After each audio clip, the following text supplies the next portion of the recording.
साग्र गण रघुनाथान्वितं तं सजीवं साद्वैतं सावधूतं परिजन सहितं कृष्ण चैतन्य देवं श्री राधा कृष्ण पादान सह गण ललिता श्री विशाखान्वितांश नमा ओम विष्णुपादाय कृष्ण पृष्ठाय भूतले श्रीमते भक्ति वेदांत स्वामी निति नामिने नमस्ते सारस्वती देव गौरवाणी प्रचारिणे निर्विशेष शून्यवादी पाश्चात्य देश तारिणे जय श्री कृष्ण चैतन्य प्रभु नित्यानंद श्री अद्वैत गदाधर शिवासादि गौर भक्त वृंद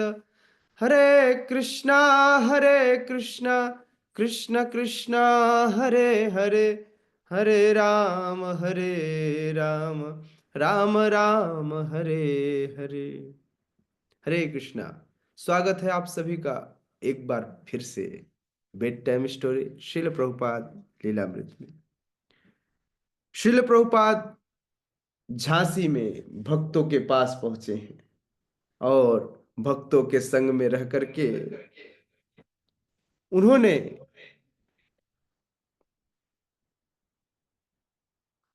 लगता है कुछ डिस्टॉर्शन है ना, मैं सही करता हूँ।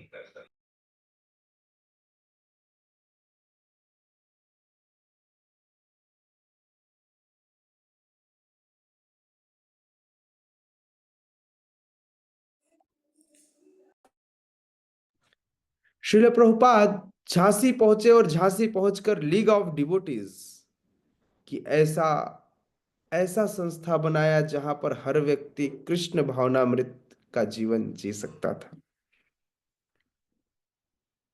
श्रील प्रभुपाद कहते हैं उस भक्त संघ में मैं अकेला था। संघ कैसा जब अकेले। उसमें कुछ विद्यार्थी थे लेकिन वे उतने क्रियाशील नहीं थे। मुझे ही सब कुछ करना पड़ता था। प्रभाकर मिश्र और अन्य लोगों के सहयोग से मैं संघ को संगठित करना चाहता था लेकिन अपना पूरा समय देने में उनकी रुचि नहीं थी। क्या करें, भारतीयों की स्थिति ऐसी ही है।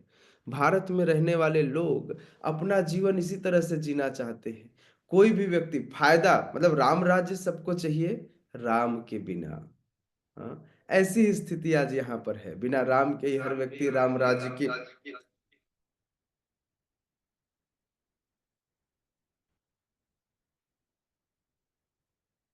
राम राज्य की कल्पना कर रहे हैं राम जी के बिना। हम्म। शिला प्रभुपाद कहते हैं शिला प्रभुपाद कहते हैं कि यदि मैं उनसे पूरा समय देने को कहता तो वो वैसा नहीं करते, किंतु उनकी दीक्षा हो चुकी थी। वे संस्कृत के विद्वान चिकित्सा अधिकारी थे। तो सबसे पहले प्रभुपाद के शिष्य प्रभाकर मिश्र, प्रभुपाद ने जिनको दीक्षा दिया, ये इस्कॉन के नहीं है, लीग ऑफ डिवोटीज की स्थापना की, लेकिन फिर भी दीक्षा भी ले लिया। आजकल ऐसा ही होता है ना, हम जाते हैं बोले हमने वृंदावन से दीक्षा ली है। हमने दीक्षा कहाँ से ली है? हम पुरी गए थे, हमने एक गुरु बनाया और उनसे दीक्षा ले ली। बस फॉलो कुछ नहीं करना है। ऐसी ही स्थिति थी। भारत में हर व्यक्ति को सस्ते में सब कुछ सस्ता चाहिए, सब कुछ उनको सस्ते में चाहिए। इस प्रकार से जब गौड़िया पत्रिका में उद्घाटन समारोह का विवरण प्रकाशित हुआ तो उसमें प्रभाकर का उल्लेख बड़े सम्मानजनक शब्दों में दिया गया, भक्त संघ में अभय के भागीदार के रूप में, यद्यपि वे वास्तव में भक्ति वेदांत द्वारा दीक्षित शिष्य थे। श्रीला प्रभुपाद ने उन्हें भक्ति वेदांत ने उन्हें क्या किया था? दीक्षित किया था। भक्ति वेदांत प्रभु ने सम्मानीय आचार्य श्रीमद प्रभाकर मिश्र शास्त्री काव्य व्याकरण वेदांत तीर्थ VISMSA की सेवाओं का यज्ञ के लिए आह्वान किया। वे एक महाविद्यालय के प्राचार्य हैं जिसमें वेदों और वेदांगों की शिक्षा दी जाती है और उपाधियां प्रदान की जाती है। वे भक्त संघ के सहायक प्रबंधक भी हैं। किसके? लीग ऑफ डिवोटीज के। समय और परिस्थितियों के अनुसार अभय इस युवक को भक्ति में लगाते थे। पता है ना अभय कौन, किसकी बात कर रहे हैं हम?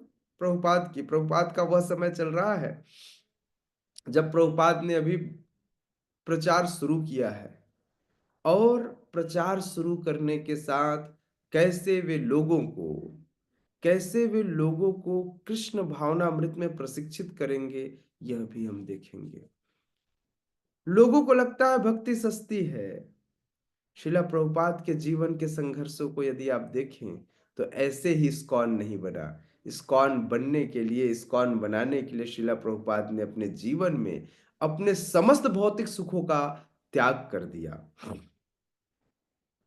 समय और परिस्थितियों के अनुसार अभय इस युवक को भक्ति में लगाते थे। उनकी रुचि शिष्य इकट्ठा करने में उतनी नहीं थी जितनी भक्त संघ स्थापित करने में, और उनके लिए उन्हें सहायकों की जरूरत थी। अभय चाहते थे कि जल्दी से जल्दी एक ऐसी सोसाइटी बना दी जाए जहां पर लोग कभी भी आए और उनको कृष्ण भावनामृत में प्रशिक्षण मिल जाए। इसलिए अभय नहीं चाहते थे कि मैं बहुत ज्यादा शिष्य बनाऊं। अभय तो चाहते थे कि मैं एक ऐसी संस्था बना दूं जिस संस्था में हर व्यक्ति आकर इस भक्ति में प्रशिक्षित हो सके। प्रभाकर मिश्र बताते हैं, मैं जब पहली बार स्वामी जी से मिला तो उन्होंने मुझसे कहा, तुम एक ब्राह्मण हो और प्रभाकर हो, फिर भी तुम होटल में खा रहे हो। तुम मेरे साथ आ जाओ, मैं स्वयं तुम्हें खिलाऊंगा और मैं भोजन बनाऊंगा।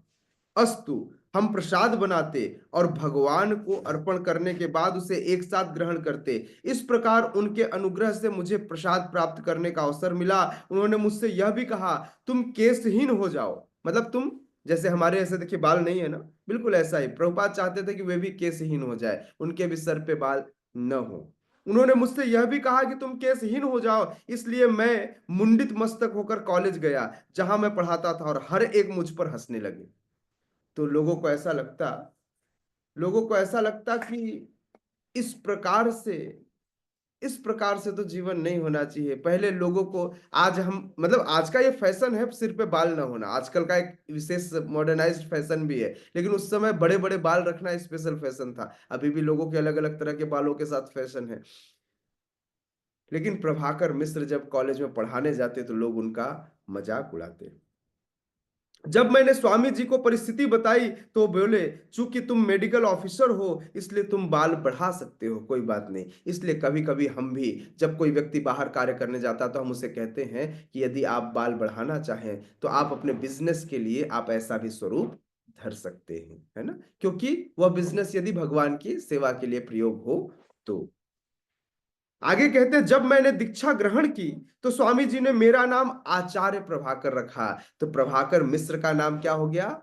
आचार्य प्रभाकर। मेरा मूल नाम प्रभाकर मिश्र था, इसलिए उन्होंने कहा तुम मिश्र मत लिखो, तुम आचार्य प्रभाकर हो। उन्होंने मुझे यह नाम दिया और एक तुलसी माला दी और मेरे माथे पर तिलक लगाया और मेरे गले में कंठी माला पहनाई। उन्होंने भक्त संघ की स्थापना की, रजिस्ट्री करा ली थी और सारे संसार में प्रचार के लिए मुझे अपना सचिव बनाया। हम गांव में संकीर्तन और भगवत गीता कथा के लिए लगातार जाया करते थे। इस प्रकार से प्रभुपाद के पहले शिष्य, जिनका नाम क्या हुआ? आचार्य प्रभाकर।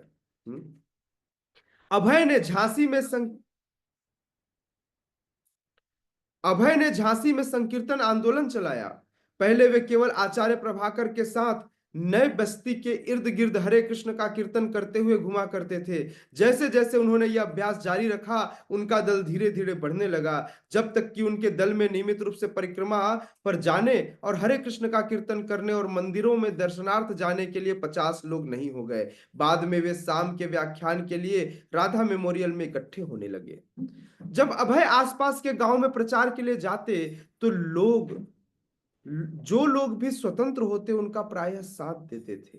एक बार वे आचार्य प्रभाकर के साथ झांसी में कोई 20 मील दूर चीरगांव की पद यात्रा पर प्रचार के लिए गए। चीरगांव से सारे राष्ट्र में विख्यात कवि मैथिली शरण गुप्त रहते थे। उन्होंने अभय और उनके शिष्यों को भोजन के लिए अपने घर पर आमंत्रित किया। अभय ने गुप्त जी से कहा, चूंकि वे एक सिद्ध कवि थे इसलिए उन्हें कृष्ण की महिमा का बखान करते हुए कुछ लिखना चाहिए, और कवि इसके लिए राजी हो गए। चीरगांव में प्रचार करने के बाद अभय और प्रभाकर झांसी लौट आए। उन्होंने मार्ग के पास गांवों में से हर एक में एक दिन बिताया।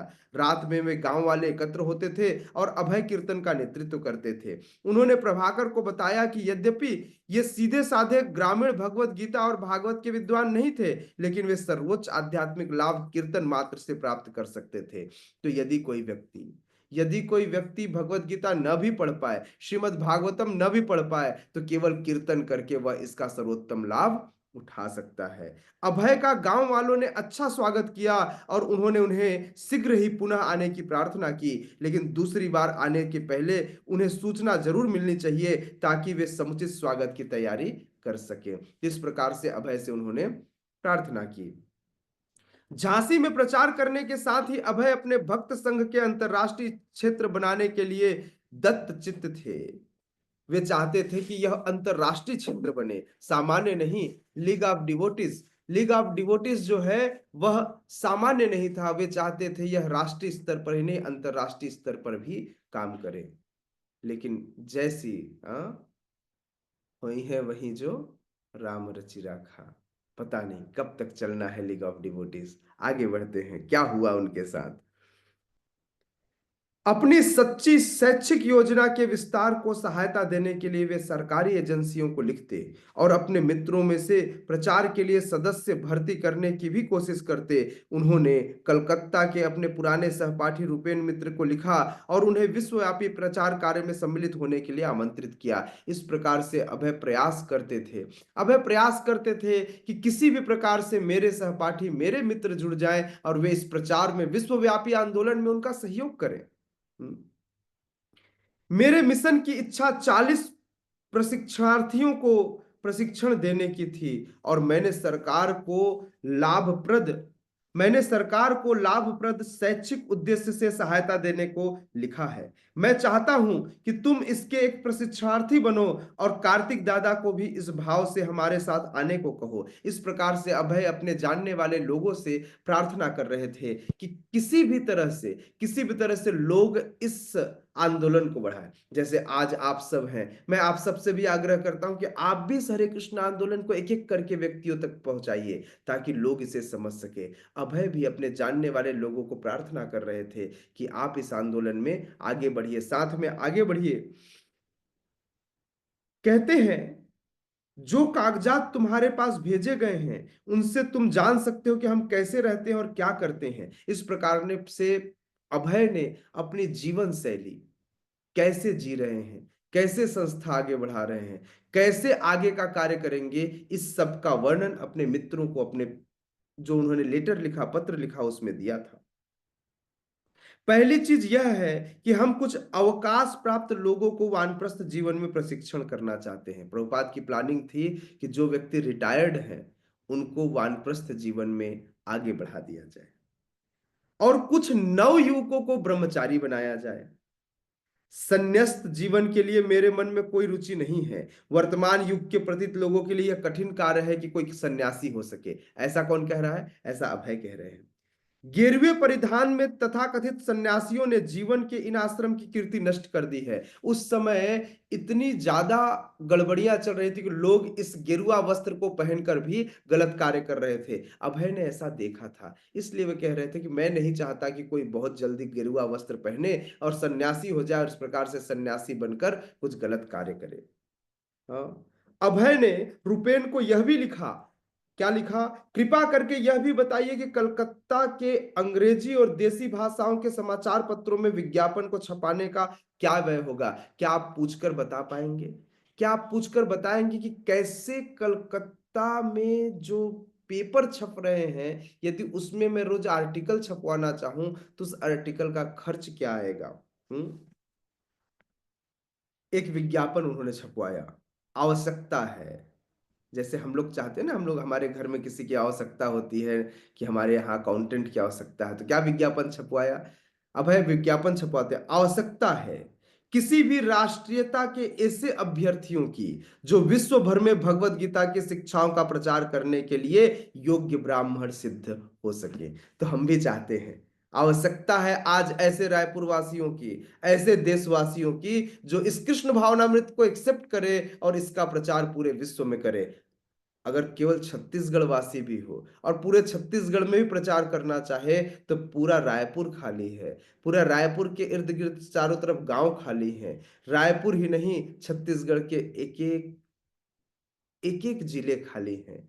अगर ऐसा कोई व्यक्ति हो जो पूरे समय आकर भगवान की सेवा का नाम प्रचार कर सके, तो हम शिला प्रभुपाद के सेवक उन्हें इस बात के लिए प्रशिक्षित करेंगे कि वे कैसे इस नाम का प्रचार कर सकते हैं। तो आप भी आ सकते हैं और आप आकर के इस हरि नाम संकीर्तन का प्रचार, शिला प्रभुपाद की शिक्षाओं का प्रचार कर सकते हैं। आगे लिखते हैं, शिला प्रभुपाद बताते हैं उस विज्ञापन में कि उपयुक्त अभ्यर्थी के लिए आवास और भोजन की व्यवस्था निशुल्क होगी, कोई पैसा नहीं लगेगा। आवेदन करें। एसी भक्ति वेदांत संस्थापक और सचिव, लीग ऑफ डिवोटीज भक्त संघ, भारती भवन, पीओ झांसी, यूपी। तो इस प्रकार से अपने पते के साथ ये पहला, अभी इस्कॉन नहीं बना है, अभी तो लीग ऑफ डिवोटीज की स्थापना हुई है, जहां प्रभुपाद ने अपना तन मन धन सब कुछ लगा दिया। अभय का ऐसा अभय एक ऐसा दस्तावेज चाहते थे, ऐसा डॉक्यूमेंट चाहते थे जिसमें उल्लेख हो भारती भवन भक्त संघ, लीग ऑफ डिवोटीज की संपत्ति है। मतलब प्रभुपाद चाहते थे कि जिस संपत्ति, जिस भारती भवन में रह रहे थे, यह लीग ऑफ डिवोटीज के नाम हो जाए। बहुत जरूरी है कि हम अपने जगह पर काम करें, नहीं तो प्रभुपाद को पता था फ्यूचर में कुछ भी हो सकता है। अभी तक उनके पास केवल एक एग्रीमेंट था, कोई ऐसा चीज नहीं था कि वे कोई रजिस्ट्री के पेपर थे उनके पास। झांसी को स्थायी मुख्यालय बनाने के विचार से वे एक लिखित प्रतिबद्धता चाहते थे। जब वे दान पत्र के लिए रेवा शंकर भयल के पास गए थे तो श्रीमान भयल ने उन्हें एक प्रपत्र दिया था और प्रार्थना की थी कि भवनों की रजिस्ट्री के लिए 500 रुपए अदा करें। किंतु चूंकि अभय को अभी इलाहाबाद से 7,000 रुपए की हानि हुई थी, हाल ही में उन्होंने 3,000 रुपए प्रचार पर व्यय किए थे, जिसका अधिकतर भाग उद्घाटन समारोह में लगा था। इसलिए उन्होंने 500 रुपए भी इकट्ठा करने में अपनी असमर्थता जताई और इस प्रकार से अभय असमर्थ थे कि अभी तुरंत 500 रुपए भी दे सके। यह स्थिति थी लीग ऑफ डिवोटीज की स्थापना के समय। ऊंचे शैक्षिक पद पर आसीन होते हुए भी आचार्य प्रभाकर के पास बहुत कम पैसे थे। प्रभुपाद बिजनेस में खूब कमाते थे, 7-7 हजार, उस समय 7,000 रुपए कम नहीं थे, है ना। लेकिन प्रभाकर जो कि प्रोफेसर थे, फिर भी उनके पास पैसे इतने नहीं थे कि 500 रुपए की अदायगी वे कर सके।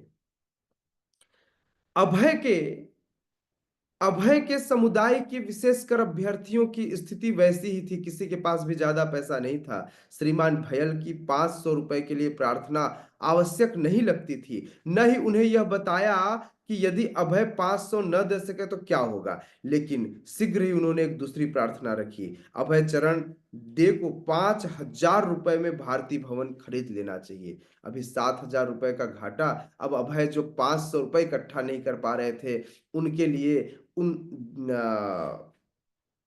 श्रीमान भयल ने कहा कि आप 5,000 रुपए दीजिए और यह भारती भवन ले लीजिए। इस प्रकार से अभय के सामने प्रस्ताव रखा। यह बात तो अभय को बड़ी चिंता में डालने वाली थी, क्योंकि अभय ने नहीं सोचा था कि कुछ ऐसा भी हो सकता है। उदार दान खरीद के प्रस्ताव में बदल गया। दान खरीद के प्रस्ताव में, अभी तक ऐसा लग रहा था कि यह जमीन दान कर दी जाएगी, ऐसे ही दे दिया जाएगा क्योंकि यह धर्मार्थ का कार्य था। लेकिन जब हो सकता है भयल ने देखा कि लोग बढ़ रहे हैं, उनके मन में लालच आ गया। नगर के लोग उस संपत्ति को अभय भक्ति वेदांत के आश्रम के नाम से पुकारने लगे। हर व्यक्ति को यह जो जगह थी, यह जगह भक्ति वेदांत आश्रम के नाम से लोग जानने लगे। उन्हें लगने लगा कि यह तो भक्ति वेदांत प्रभु का आश्रम है। और अहाते की दीवार पर बड़े बड़े अक्षरों में लीग ऑफ डिवोटीज लिखा जा चुका था। अब अभय के मित्रों ने जोर डाला तो श्रीमान भयल ने उन्हें विश्वास दिलाया कि अभय वहां रहना जारी रख सकते हैं, परंतु अंत में भवन उन्हें खरीदना ही पड़ेगा, उन्हें लक्ष्मी देनी ही पड़ेगी। मैं उन्हें हटा नहीं रहा, लेकिन उन्हें कार्य तो करना होगा। श्रीमान भयल ने कहा वे लीग ऑफ डिवोटीज को पहला नंबर देंगे और उससे कम कीमत लेंगे। नहीं, यदि उन्होंने ऐसा नहीं किया, अगर वे नहीं खरीद पाए तो किसी और को इसे बेच देंगे। अभय को चिंता हुई। अभय को लगा अब क्या करें, मकान मालिक आगे क्या करेंगे। यदि लीग जायदाद खरीद सकती तो वह सबसे अच्छा होता, लेकिन अभी तुरंत लीग ऑफ डिवोटीज के पास इतने पैसे नहीं थे। लेकिन वे अब कैसे 5,000 रुपए जुटाए। अभय को अपने समुदाय से आर्थिक सहायता नहीं मिली, उनकी लीग में एक भी पूर्णकालीन सदस्य नहीं थे। कोई भी ऐसा नहीं था जो कोई भी ऐसा नहीं था कोई भी ऐसा नहीं था जो इतना लक्ष्मी दे सके अथवा लाइफ मेंबर बनकर भी पैसे की सहायता कर सके। धन जुटाने का एक उपाय था कि अभय फिर से अपने दवाइयों का धंधा चालू करें, किंतु किंतु कलकत्ता में उनके लड़के अब भी छोटे पैमाने पर उन दवाइयों का काम कर रहे थे। पहले अभय हर महीने 30,000 रुपए कमाते थे। सहायता के लिए गुरु भाइयों से मांगने का विचार उनके मन में आया, किंतु स्वयं धन कमाने की प्रत्याशा उन्हें अधिक अच्छी लगी। उन्हें पता था कि इतनी आसानी से उनके गुरु भाई भी उन्हें नहीं देंगे। 30 वर्ष तक उन्होंने अपने दवाइयों की व्यवसाय से धन कमाया था। वे फिर से कर सकते थे। सर्वाधिक उपयुक्त उद्देश्य के लिए उनके लिए फिर से बिजनेस करना कोई बहुत बड़ी बात नहीं थी, ऐसा उन्होंने सोचा और यह सोचकर वे आगे बढ़ने लगे। सन 1954 की बात है। बसंत ऋतु में बसंत ऋतु में वे कलकत्ता पहुंचे तो उनके पास पैसे नहीं थे। उन्होंने अपने गुरु भाइयों के साथ चेतला में गौड़ी संघ में रहने का निश्चय किया।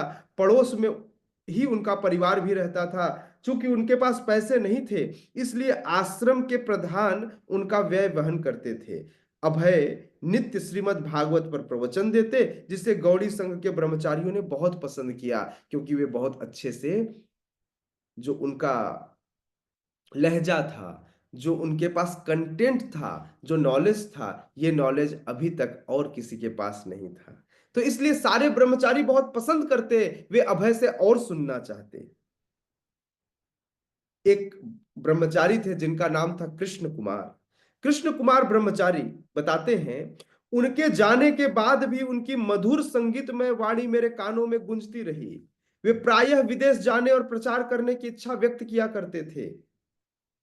हाँ, तो प्रभुपाद के पास उनके एक लड़के छोटा मोटा व्यवसाय विमल टोन लेबोरेटरी के नाम से करते थे और उनकी आय से परिवार का व्यय चलाते थे।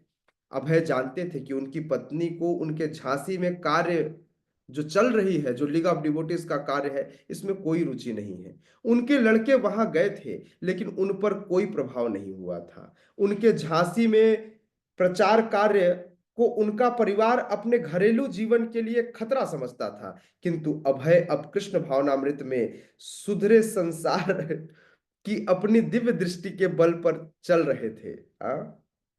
वे चाहते थे कि अब मैं इसी तरह से जीऊं। जो अब व्यवहारिक रूप ले रही थी, अब वे चाहते थे अब कुछ और न करें, केवल भगवत नाम का प्रचार करें और अपनी गुरु की इच्छा अनुरूप वे कार्य करें। वे कलकत्ता भी लीग ऑफ डिवोटीज की एक शाखा खोलने की बात सोच रहे थे कि कैसे मैं कलकत्ता में लीग ऑफ डिवोटीज का एक शाखा खोलूं। किंतु परिवार की जिम्मेदारियों में उन्हें अनिवार्य रूप से फिर डूब जाना पड़ा। हाँ, उनकी कुछ संतानों का विवाह अब भी नहीं हुआ था, किराए और अन्य बिलों का भुगतान करना था। वे विमल टोन लेबोरेटरी का विस्तार भी करें तो भी कुछ वे कमाएंगे वह परिवार के पोषण के लिए चाहिए था। और यदि वे परिवार की मांगों को स्वीकार करें तो घर पर रहें और प्रचार कार्य छोड़ दें तो भी बड़ी कठिनाई रह जाएगी। इस प्रकार से अब अभय को जीवन में बड़ी असमंजस लगी। व्यवसाय चलाने का लाभ क्या यदि वे भक्ति न करें। यदि भक्ति करें तभी व्यवसाय का लाभ है। वे परिवार में गए और वही पुराना दृश्य फिर से घटित हुआ। जब परिवार में गए तो फिर से वही दृश्य। कौन सा दृश्य? स्थानीय मित्र उनसे मिलने के लिए आए और अभय प्रवचन करने लगे। झांसी की तरह भगवत गीता पर कक्षाएं चलने लगी। कहाँ? कलकत्ता में। उसी बीच उनके पत्नी और परिवार के बाकी लोग, अन्य लोग जो कमरे में बैठते, वे लोग बैठकर चाय पीते रहते। उनको प्रभुपाद के इस प्रवचन से कोई मतलब नहीं होता। प्रभुपाद बताते हैं कि जितना हो सकता था मैंने प्रयत्न किया कि वे मेरे साथ कृष्ण भावनामृत के प्रचार के लिए मेरी सहायता करें, लेकिन परिवार के कोई भी सदस्य, वे अपने लिए बड़े कृत संकल्प थे। वे कुछ नहीं करना चाहते थे। कृष्ण भावनामृत के प्रसार में वे बिल्कुल भी मेरी सहायता नहीं करना चाहते थे। अतएव अंत में बहुत वर्षों के बाद मैंने समझ लिया कि अब ये मेरी किसी भी प्रकार से सहायता नहीं करेंगे। चाय पीने में उनकी बड़ी आसक्ति थी। वे बराबर कहता कि चाय न पिए। प्रभुपाद अभय बार बार कहते कि आपको चाय पीने की आवश्यकता नहीं है, यह बहुत बढ़िया वैष्णव परिवार चाहते थे, लेकिन यह परिवार पूर्णतः वैष्णव न हो सका। इसलिए यद्यपि मैं बार बार कहता आया था, इस बार मैंने अंतिम बार कहा। अब अपनी पत्नी से बात कहते हैं। किससे? राधा रानी से। कहते हैं तुम्हें मेरे और चाय के बीच में एक को चुनना है। या तो तुम मुझे चुनो या चाय को चुनो। यह स्टेटमेंट था। किसका? यह स्टेटमेंट था अभय का। अभय ने जब यह स्टेटमेंट दिया तो अपने परिवार को की आलोचना करते, लेकिन बच्चे न तो उन्हें पिता के रूप में स्वीकार कर रहे थे और न ही पत्नी उन्हें पति के रूप में। अगर वे मुझे स्वीकार करते, ऐसा अभय कह रहे हैं कि अगर वे मुझे स्वीकार करते तो मेरी बात अवश्य सुनते। पत्नी ने उत्तर दिया। उत्तर सुनेंगे आप लोग। पत्नी कहती हैं चाय पीना छोड़ूं या पति को छोड़ूं? अच्छा तो मुझे अपने पति को छोड़ना ही लगता है, मैं चाय क्यों छोड़ूं? निश्चय ही वह समझ रही थी कि मैं, प्रभुपाद बता रहे हैं कि उन्हें उसे ऐसा लग रहा था कि मैं मजाक कर रहा हूं, और उसने शायद मजाक में ही यह बात कही कि मैं चाय क्यों छोड़ूं, मैं पति को छोड़ देती हूँ। शायद यह राधा रानी के जीवन की सबसे बड़ी भूल थी। अभय के पत्नी की यह सबसे बड़ी भूल थी। उस समय की विनिमय की प्रथा के अनुसार ग्राहक तराजू के पलड़े पर हर वस्तु रखता था जिसे दुकानदार कीमती समझता था। दूसरे पलड़े पर सौदा रखकर उसे बराबर तौल दिया जाता था। सो एक दिन अभय बाहर गए। हाँ, बाहर गए। उनकी पत्नी उनका आराध्य भागवतम बाजार ले गई और बदले में चाय और बिस्कुट खरीद लाई। जो पेपर पहले क्या होता था, उस तौल के वजन में ही चीजें मिल जाती थी, तराजू पर रखकर तौला जाता था, जो उसके मूल्य का होता उस मूल्य का सामान उन्हें दे दिया जाता। अभय घर से बाहर गए। जो उन्होंने एक एक पेज में अपनी कमेंट्री लिखी थी, जो सालों का मेहनत था, प्रिंटिंग प्रेस में नहीं, अपनी कमेंट्री, हैंड रिटन कमेंट्री, उस कमेंट्री को जैसे ही अभय बाहर गए तो उनकी पत्नी उसे भागवतम को बाजार ले गई और बदले में चाय और बिस्कुट ले आई। अभय वापस आए तो किताब की खोज करने लगे। तो राधा रानी ने बताया कि उसे उसमें कोई गंभीर मामला नहीं समझ आ रहा था। उसके पास चाय और बिस्कुट खत्म हो गया था तो मुझे लगा कि यह रद्दी कागज है, तो मैं रद्दी समझकर, या फिर मुझे लगा कि चाय के लिए इतना तो कर ही सकते हैं, तो मैं जाकर उन कागजों को बेच करके चाय और बिस्कुट ले आई। अभय को बहुत बड़ा झटका लगा। पहले तो विदास हो गए और बाद में उन्होंने मन में निश्चय किया, उनका मन अंदर से कौंध गया कि आज के बाद यही मेरा अंतिम पारिवारिक जीवन था, यहां से मैं पारिवारिक जीवन को अब समाप्त करता हूं। जब उन्होंने बताया कि वे जा रहे हैं, तब लोगों को शायद इस बात का आशय नहीं समझ में आया कि वे क्या बोले। वे तो जाते रहते हैं, वे विगत 30 वर्षों से जा रहे हैं, वे हमेशा जाते रहते थे। जब वे दरवाजे से बाहर हुए तब उन लोगों ने सोचा कि वे फिर जा रहे हैं, वे घर से जा रहे हैं, यह तो सामान्य कार्यक्रम है। हर एक देख सकता था, पड़ोसियों ने भी देखा कि श्रीमान डे फिर जा रहे हैं। वे घर आए थे, अब वे फिर से अपने काम के लिए जाएंगे, वे फिर आएंगे। लेकिन अभय जानते थे कि अब मैं आज के बाद दोबारा वापस नहीं आऊंगा। इस प्रकार से अभय ने अपने घर का परित्याग कर दिया। अभय घर का परित्याग करते हुए क्या सोच रहे थे, हम सुनेंगे, सुनते रहेंगे प्रभुपाद लीलामृत। बने रहिए हमारे साथ, सुनते रहिए Prabhupada Lilamrita bed time story में। जगत गुरु शील प्रभुपाद की जय। निताय निताय गौर प्रेमानंदे। हरि हरि बोल। Thank you so much.